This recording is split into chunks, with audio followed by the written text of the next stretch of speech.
Let's head to the voicemail of Truth and Reason. The biggest problem with our offense is that we changed our offense to suit supposed strengths of Watson. But Watson has proven that he can't run any kind of NFL offense at this point, and we're tied to this idiot for the next 2 years. The only change they can make is get rid of Dorsey and reinstall Stefanski's offense.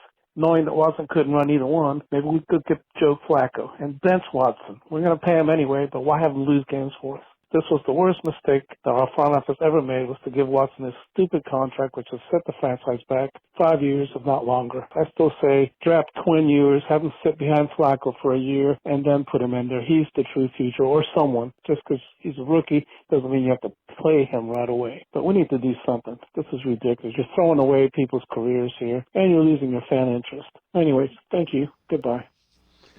As always, appreciate all the voicemails. Let's welcome in Casey Kinnaman from the Orange and Brown Report, the All Eyes on Cleveland podcast, the Barking Browns podcast.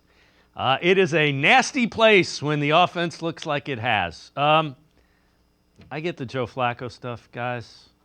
Joe Flacco did not walk bare feet uphill in the snow both ways to school.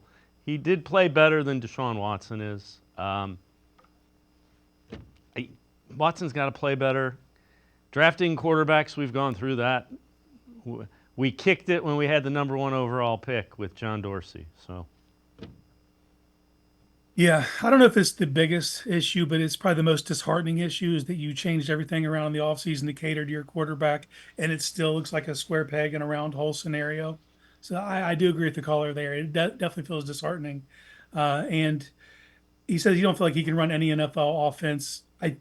For me, I think the coaching staff, they're just hoping they throw enough reps at it that eventually something clicks and you start seeing some continuity and you start to be able to build on things.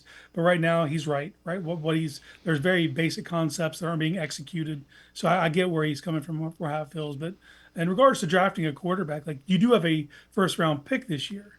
But I don't think the pie in the sky of getting one of these top quarterbacks is still going to be there. For as disparaging as this feels right now, you're still going to win too many games to be in that running for a top 5 pick, top 10 pick, that you can land one of those guys. But you still absolutely need to do your homework on all the quarterbacks, the Carson Becks, Cam Wards, Quinn Ewers.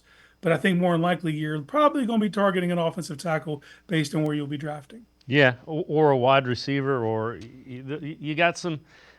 And don't get me wrong, I'm not saying you don't need a quarterback, but I'm with you. I don't know that that's going to be in the cards, because I'm with you. I think they'll win too much to get a first 5 picks in the draft.